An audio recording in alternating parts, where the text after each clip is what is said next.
సాయి శివాని భక్తి పాటలు. సాయి శివాని భక్తి పాటలు. Please like, share, comment, subscribe to my channel. Om Shri మహాగణాధిపతయే నమః. ఓం శ్రీ గురుభ్యో నమః. ఓం శ్రీ మాత్రే నమః. సుందరకాండలో ఈరోజు 54వ సర్గ. అందులో లంకా దహనము, రాక్షసుల విలాపం గురించి తెలుసుకుందాం. జై శ్రీరామ్, జై హనుమాన్. ఇంతవరకు తన సంకల్పములను నెరవేర్చుకున్న హనుమంతుడు తదేక దృష్టితో లంకను చూస్తూ ఉప్పొంగుచున్న ఉత్సాహంతో అనంతర కర్తవ్యం గురించి ఆలోచింపసాగెను. ఇప్పుడు నేను ఈ రాక్షసులను ఇంకా తీవ్ర మనస్తాపం కలిగింపవలసి ఉంది. అందులకై ఈ సమయమునకు తగినట్లుగా నేను చేయవలసిన కార్యమేం మిగిలియున్నది? అశోకవనమైతే ధ్వంసమైనది. ప్రముఖులైన రాక్షసులందరూ నిహతులైరి. సైన్యంలో కొంత భాగము మట్టిగర్చినది. ఇంకా లంకానగరమును నాశమునర్చుట మాత్రమే మిగిలియున్నది. దుర్గమును, లంకానగరమును నశింపచేయుట పూర్తి అయినచో నేను ఇంతవరకు చేసిన కార్యములు, సముద్ర లంఘనము, సీతాదేవిని దర్శించుట, అశోకవనమును భంగపరచుట, దౌత్యము మొదలగునవి అనాయాసముగా నెరవేరినట్లే. స్వల్ప ప్రయత్నంతోడనే ఈ కార్యమును కూడా పూర్తి చేసినచో నా శ్రమయంతయు ఫలించినట్లే అగును. నా వాలమున ప్రజ్వలించుచున్న ఈ అగ్నిదేవునకు నన్ను చల్లగా చూసి నాకు తోడ్పడినందులకై కృతజ్ఞతగా ఈ మహాభవనములను ఆహుతిగా సమర్పించుట న్యాయమగును. అనంతరము ఎగయిచున్న వాలాగ్ని జ్వాలలతో కూడిన హనుమంతుడు విద్యుత్ కాంతులతో మెరేయుచున్న మేఘము వలె విలసిల్లుచు లంకానగరమునందలి భవనాగ్రములపై సంచరింపసాగెను. ఆ కపివరుడు నిర్భయముగా ఉద్యానవనములను, ప్రాసాదములను చూచు రాక్షసుల యొక్క గృహములపై ఒక గృహం నుండి మరొక గృహంపై తిరగసాగెను. మహాబల పరాక్రమశాలి అయి వాయు వేగము గల ఆ హనుమంతుడు మొదట ప్రహస్తుని ఇంటిపై వాలి దానికి నిప్పంటించెను. ఈ విధముగా ప్రధానమంత్రి గృహముతో లంకానగర దహన కార్యక్రమమునకు బోణి కావించెను. పిదప మహాశక్తిమంతముడైన మారుతి ఆ సమీపముననే కల మహాపార్శ్వుని భవనం మీదికి దూకి దానిపై ప్రళయాగ్ని తుల్యమైన అగ్నిజ్వాలలను ఉంచెను. అట్లే మహా తేజశాలియు వానరోత్తముడును అయిన హనుమంతుడు వరుసగా వజ్రదంష్టుని భవనం మీదను, ప్రజ్ఞాశాలి అయిన సుకు నిహర్మ్యము పైనను, సారణుని గృహోపరిభాగమునను, ఇంద్రజిత్తు ప్రాసాదము పైనను వ్రాలి వాటినన్నింటినీ దహించివేశెను. పిదప జంబుమాలి, సుమాలి అనువారి భవనములకు నిప్పంటించెను. మహా తేజశాలి అయిన హనుమంతుడు క్రమముగా రశ్మికేతుడు, సూర్యశత్రువు, హ్రస్వకర్ణుడు, దంష్ట్రుడు, రోమసుడు, యుద్ధోన్మత్తుడైన మత్తుడు, ధ్వజగ్రీవుడు, విద్యుజ్జిహ్వుడు, ఘోరుడు, హస్తిముఖుడు, కరాళుడు, పిశాచుడు, శోణితాక్షుడు, కుంభకర్ణుడు, మకరాక్షుడు, యజ్ఞశత్రువు, బ్రహ్మశత్రువు, నరాంతకుడు, కుంభుడు, నికుంభుడు, దురాత్ముడు మొదలగు వారి గృహములను దహించి వేసెను.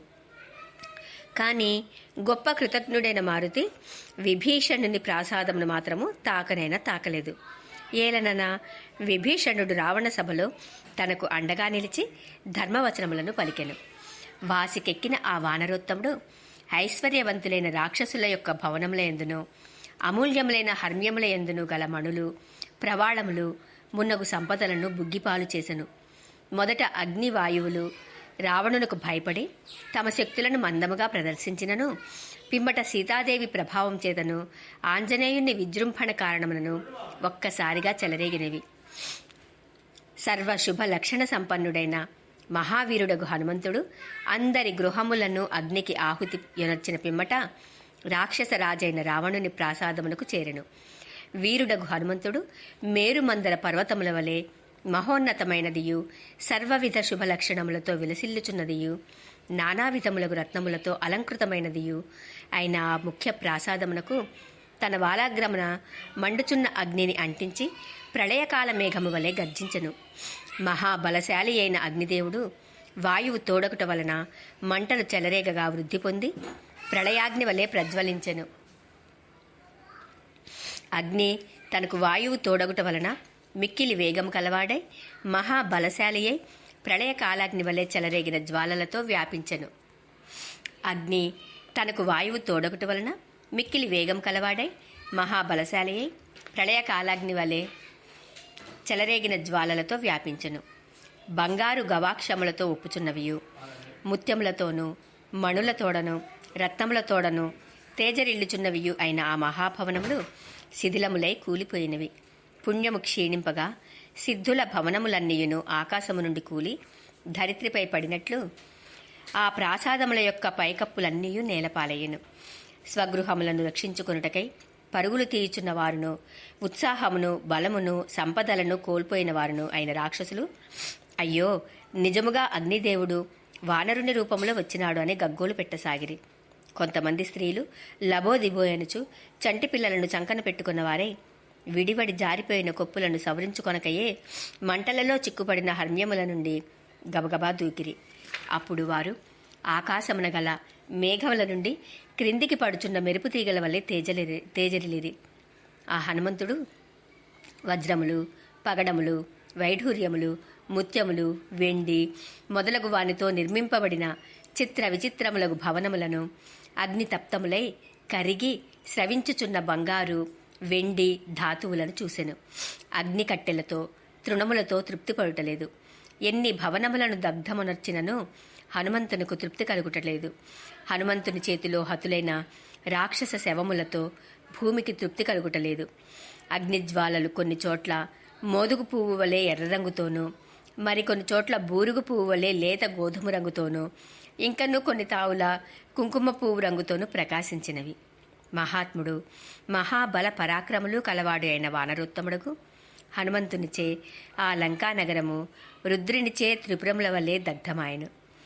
మహాశక్తిశాలి అయిన హనుమంతుడు లంకానగర పర్వతాగ్రమనందు త్రికూట పర్వతాగ్రంపై గల గృహముల మీద అగ్నిని ఉంచెను. అప్పుడు భీమ పరాక్రముడైన అగ్ని వలయాకారమున ప్రజ్వలించుచున్న మంటలతో ఆ భవనములయందు విజృంభించెను. వాయువు తోడైన అగ్ని పొగలేని మంటలతో ఆ భవనములయందు వ్యాపించెను. రాక్షసుల శరీరములే ఆ అగ్నిజ్వాలలకు ఆహుతులయ్యెను. ఆకాశమునంటుచున్న మంటలతో ప్రళయ కాలాగ్ని వలె అది మహాశక్తి కలదై వృద్ధి చెందెను. ఆ మహాగ్ని కోటి సూర్యులతో సమానమైన తేజస్సులతో పూర్తిగా లంక చుట్టూను వ్యాపించెను. ఆ అగ్ని భయంకరమైన పెఠేల్ పెఠేల్ అను పెక్కు పిడుగుల శబ్దములతో బ్రహ్మాండమును బ్రద్దలనొచ్చినట్లు విజృంభించు. వాయువు తోడైన ఆ అగ్ని పొగలేని మంటలతో ఆ భవనములయందు వ్యాపించెను. రాక్షసుల శరీరములే ఆ అగ్నిజ్వాలలకు ఆహుతులయ్యెను. ఆకాశమునంటుచున్న మంటలతో ప్రళయ కాలాగ్ని వలె అది మహాశక్తి కలదే వృద్ధి చెందును. ఆ మహాగ్ని కోటి సూర్యులతో సమానమైన తేజస్సులతో పూర్తిగా లంక చుట్టూను వ్యాపించెను. ఆ అగ్ని భయంకరమైన పెటేల్ పెటేల్ అను పెక్కు పిడుగుల శబ్దములతో బ్రహ్మాండమును బ్రద్దలనొచ్చినట్లు విజృంభించెను.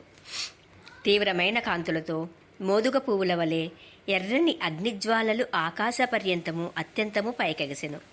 అప్పుడు దగ్ధములైన భవనముల నుండి వెడలిన ధూమ పంక్తులతో మంటలు చల్లారిన పిమ్మట ఏర్పడిన మేఘములు నల్ల కలువల వలె ఒప్పుచూ ప్రకాశించెను.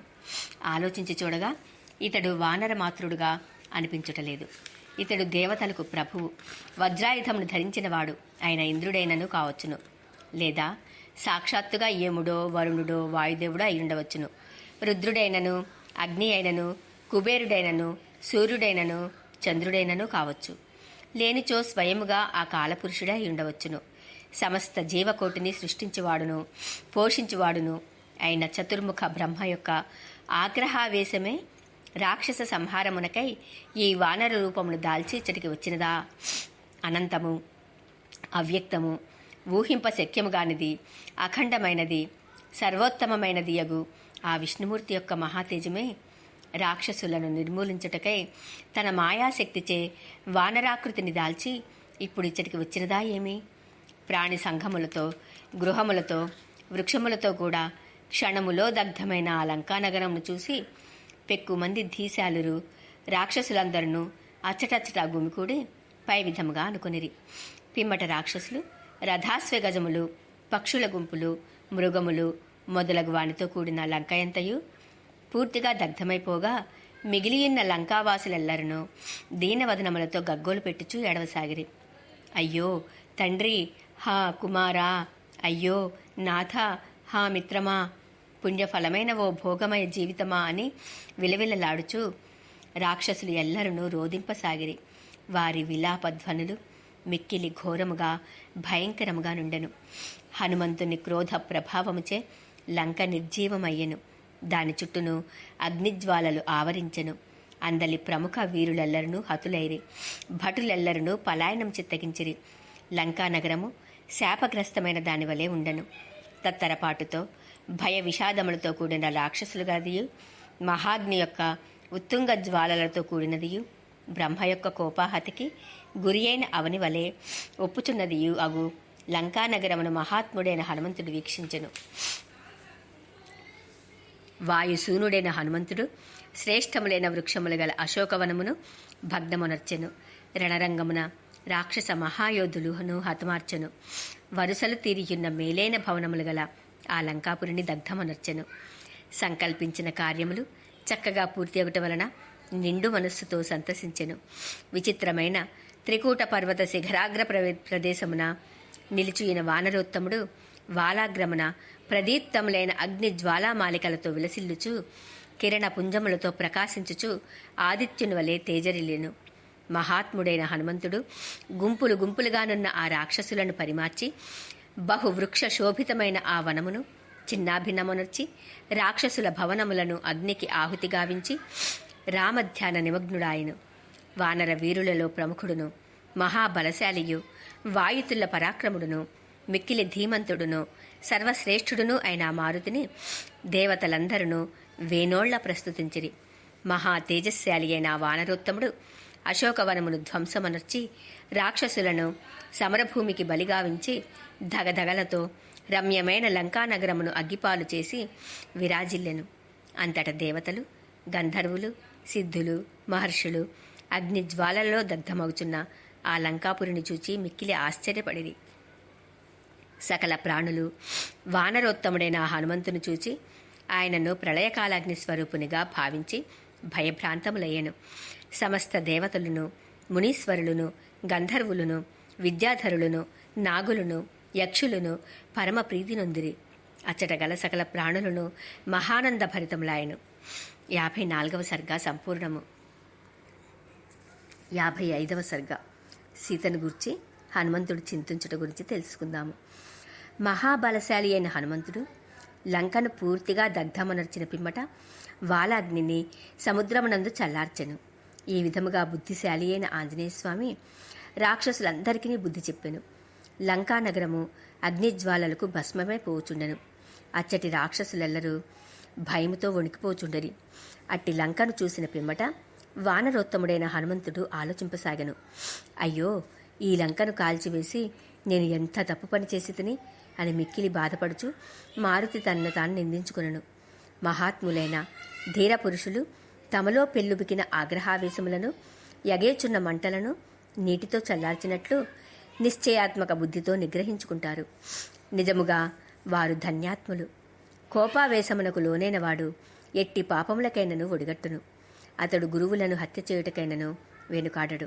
కన్ను బిన్ను గానక పరుషవచనములతో సజ్జనులను సైతము నిందించును. కోపోద్రిక్తుడైన వాడు ఇది అనవచ్చును, ఇది అనకూడదు అను విచక్షణను సైతము కోల్పోవును. అట్టివానికి చేయగూడని పని ఉండదు, అనకూడని మాట ఉండదు. సర్పము జీర్ణమైన చర్మము కుబుసమును విడుచునట్లు క్షణికోద్రేకంలో వచ్చిన పిచ్చి కోపమును సైతము ఓర్పుతో అణుచుకొనినవాడే యథార్థముగా పురుషుడు. ఛీ, నేనెంత బుద్ధిహీనుడను, ఎంత సిగ్గులేనివాడను, ఎంతటి మహాపాపిని! ముందు వెనుకల ఆలోచింపక సీతాదేవిని అగ్నిపాలు చేసి స్వామి ద్రోహమును కూడిగట్టిదిని. ఈ లంక పూర్తిగా దగ్ధమైనచో పూజ్యురాలైన సీతాదేవియు నిశ్చయముగా దహింపబడియుండును. అజ్ఞానవశమున నేను చేసిన ఈ పని వలన నా స్వామి కార్యమునకు భంగము వాటిల్లినది. నేను లంకకు నిప్పు పెట్టుట వలన సీతామాత రక్షణకును భంగము ఏర్పడినది. దానివలన నా లక్ష్యమే దెబ్బతిన్నది. నేను చేసిన ప్రయత్నమంతయు బూడిదలో పోసిన పన్నీరైనది. ముఖ్యమైన సీతాన్వేషణ కార్యము నెరవేరినది. ఇంకా సీతాదేవి సందేశమును శ్రీరామునకు వినిపింపవలసిన కార్యము మాత్రం మిగిలినది. కానీ క్రోధాంధుడైన నేను మూల విచ్ఛేదమునకే సీతాదేవికి ప్రాణాపాయం ఏర్పడటకు కారణకుడైతేనే. ఇందు సంశయం లేదు. లంకాపురి అంతయు భస్మమైనది, దగ్ధముగాని చోటే లేదు. కనుక సీతాదేవియు తప్పక మరణించియేయుండును. నా బుద్ధి వైపరీత్యము వలన నేను చేయవలన కార్యము భంగమైనచో, సీతాదేవి ప్రాణములకు ముప్పు ఏర్పడినచో, ఇచ్చటనే ఇప్పుడే నా ప్రాణములను త్యజించుట యుక్తమగును. నేను ఏ విధముగా అసువులను బాయట యుక్తము? మంటలలో దూకుదునా? సముద్రమునందలి బడబాగ్నికి హావుతి అవుదునా? లేక నా శరీరమును సాగరమునందలి జలజంతువులకు ఆహారముగా అర్పింతునా? కార్యమును పూర్తిగా భంగపరిచి బ్రతికియున్న నేను వానర ప్రభువైన సుగ్రీవునకును మహాపురుషులైన రామలక్ష్మణులకును నా ముఖమును ఎట్లు చూపగలను? వానరుల బుద్ధి నిలకడలేనిది అనుమాట ముల్లోకములలోనూ ప్రసిద్ధము. నా పిచ్చికోపము వలన వానర సహజ లక్షణమైన బుద్ధి చాంచల్యమును ప్రదర్శించి తిని కదా. చి, రాజసభావము ఎంత చెడ్డది! ఇది అదుపులేనిది, చంచలమైనది. కార్యదక్షుడనైనను రజోగుణాత్మకమైన ఆగ్రహము వలన సీతాదేవిని రక్షించలేకపోతిని. సీతాదేవి ప్రాణములకే ప్రమాదము ఏర్పడినచో ఆ రామలక్ష్మణులు ఇద్దరును తనువులు త్యజింతురు. ఆ కారణముగా బంధువులతో కూడా సుగ్రీవుడు ప్రాణత్యాగం చేయును. ఈ వార్తలు చెవికి చేరినంతనే భ్రాతృవత్సలుడును ధర్మాత్ముడును అయిన భరతుడు, శత్రుఘ్నుడు జీవించి ఉండజాలరు. ఈ విధముగా ధర్మమునకు ఆలవాలమైన ఇక్ష్వాకు వంశము నాశనమైనచో పిమ్మట ప్రజలెల్లరూ శోక సంతాపములతో అలమటించుట తథ్యము. ఇంతమంది ఆత్మీయుల ప్రాణ నష్ట కష్టములకు కారకుడను అవుచున్నందున నిజముగా నేను దురదృష్టవంతుడను. ధర్మార్థ ఫలములను కోల్పోయి తిని, రోషాతిరేకముచే దోషములలో కూరుకొని పోయి తిని. నిశ్చయముగా నేను లోక వినాశకుడను. కిష్కింధ నుండి అయోధ్య వరకు గల ప్రజలందరికీ నీ బాధ కలిగించిన వాడను. ఇట్టి విచికిత్సలోనూ ఉన్న హనుమంతునకు ఇదివరలో వలనే ప్రత్యక్షముగా శుభశకునములు కనబడెను. అందువలన మరల ఆయన ఆలోచనలో పడెను. మంగళస్వరూపిణియు సర్వాంగ సుందరియు అయిన సీతాదేవిని ఆమె దివ్య తేజస్సే రక్షించును. అగ్నిని అగ్ని దహింపచాలదు కదా, కనుక ఆమె నశింపదు. సీతాదేవి ధర్మస్వరూపుడును మిక్కిలి తేజస్శాలియు అయిన శ్రీరాముని భార్య. ఆమె పాతివ్రత్యమే భద్రకవచమై ఆమెను రక్షించును. అట్టి జానకీదేవిని అగ్ని తాకుటకు సైతము అశక్తుడు. ఈ జగత్తునందు దేనినైనను దహించివేయగల అగ్ని కేవలము శ్రీరాముని ప్రభావం చేతనే, సీతాదేవి పుణ్య పరిపాకం చేతనే నన్ను దహింపలేదు. ఇది ముమ్మాటికి నీ సత్యము. భరత లక్ష్మణ శత్రుఘ్నులకు సీతాదేవి పరమ పూజ్యురాలు, శ్రీరాములకు ప్రాణేశ్వరి. అట్టి జానకీదేవి అగ్నికి ఆహుతి అగుట అసంభవము. అంతేకాక ఈ అగ్ని అంతటను దహన స్వభావం కలిగి ఉండివాడు, సర్వసమర్థుడు, నాశం లేనివాడు. అయినప్పటికీ నా వాలమునే కాల్చలేదు. ఇక పూజ్యురాలైన సీతాదేవిని ఎట్లు దహించును? సముద్రమును లంఘించినప్పుడు తనకు మధ్యమున కానవచ్చిన మైనాక పర్వతుని గుర్తునకు తెచ్చుకొని హనుమంతుడు విస్మితుడాయను. రామ కార్యసిద్ధికై సహాయపడుటకు మైనాకుడు ముందునకు వచ్చినప్పుడు అగ్ని ఎందులకు సహాయపడకుండాను?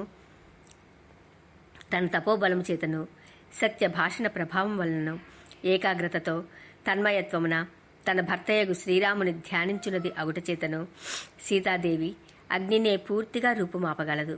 కనుక ఆమెను అగ్ని దహింపచేయజాలదు. ఈ విధముగా సీతాదేవి ధర్మపర్వతమును గురించి ఆలోచించుచున్న హనుమంతుడు మహాత్ములైన చారుణులు పలుకుచున్న మాటలను వినెను. రాక్షసులకు రాజైన రావణుని ప్రాసాదమునకు భయంకరంగా నిప్పంటించి దానిని పూర్తిగా దగ్ధమనొచ్చిన హనుమంతుడు మిక్కిలి దుష్కరమైన కార్యమునే చేసెను. ఇది ఎంతయు ఆశ్చర్యకరము. రాక్షసులు, వారి స్త్రీలు, బాలురు, పిల్లలు, వృద్ధులు మొదలగు వారు కోలాహలములతో అటూనిటూ పరుగులు తీచుండిరి. వారి ఆక్రందనలు లంకయందంతటను ప్రతిధ్వనించుచుండెను. అప్పుడు లంకయే గుహలో దాక్కుని ముఖమును చాటేసి ఏడ్చుచున్నదా అన్నట్లుండెను. కోట బురుజులతో, ప్రాకారములతో, తోరణములతో కూడిన ఈ లంకానగరమంతయు దగ్ధమైనది. సీతాదేవి మాత్రం దగ్ధం కాలేదు. ఇది అద్భుతమై ఆశ్చర్యమును గొలుపుచున్నది. అమృత తుల్యములైన ఈ వచనములను హనుమంతుడు వినెను. అంతటా అతని మనస్సు వెంటనే పరమానంద భరితమాయెను. సఫలములైన శకునముల చేతను సీతాదేవి పాతివ్రత్యము శ్రీరాముని ప్రభావము మున్నగు గొప్ప గుణముల కారణముగాను చారుణుల మాటల వలనను సీత క్షేమంగానున్నట్లు గ్రహించి హనుమంతుడు సంతుష్టుడాయను. అంతట మనోరథము లీడేరిన వాడైన హనుమంతుడు సీతాదేవికి ఎట్టి ప్రమాదము జరగలేదని తెలుసుకొని స్వయముగా ఆమెను మరలా దర్శించిన పిమ్మట తిరుగు ప్రయాణం చేయుటకు నిశ్చయించుకొనెను. 55వ సర్గ సంపూర్ణం. జై శ్రీరామ్, జై హనుమాన్.